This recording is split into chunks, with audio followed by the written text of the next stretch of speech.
Лесной пожар этим утром снова охватил территорию Арамхинского лесничества Джайрахского района. Горит в основном опавшая листва и сухие ветки. Такое возгорание специалисты называют низовым, так как деревья в этом случае не горят. Тушить такое пламя нужно вручную. Авиация тут не поможет. Площадь возгорания примерно 7 гектаров. Сейчас мы находимся в точке сбора, где спасатели, а также все, кто принимает участие в тушении, координируют свои действия, а также набирают воду, чтобы в очередной раз подняться для тушения. Отсюда сам огонь не виден, только столб дыма, который поднимается над лесом.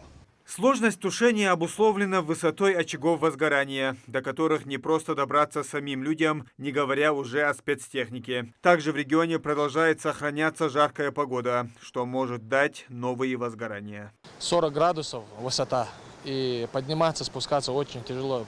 Примерно нужно подняться на этот подъем где-то 500 метров, нужно приблизительно подняться вверх, таскать за собой воду еще, а вода быстро заканчивается. И приходится спускаться, подниматься. В принципе, мы пожар еще вчера локализировали, чтобы он населенные пункты и дальше, чтобы пожар не перебросился. А сегодня уже вчера, после обеда и сегодня с самого утра пытаемся как бы добить вот этот пожар.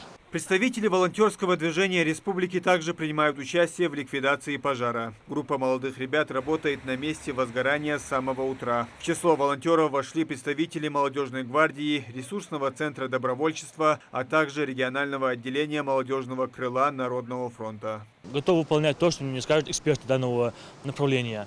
Наверное, это принести, унести, посильная помощь. Я считаю, что можно провести полосу противопожарную, наверное, убрать всю сухость, чтобы пожар не распространился. Ну, чем скажут, тем поможем.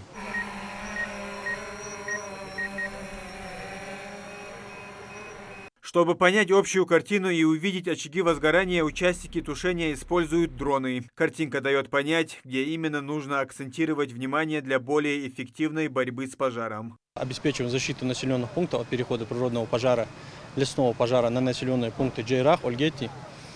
Задействовано у нас около 15 человек личного состава на сегодняшний момент.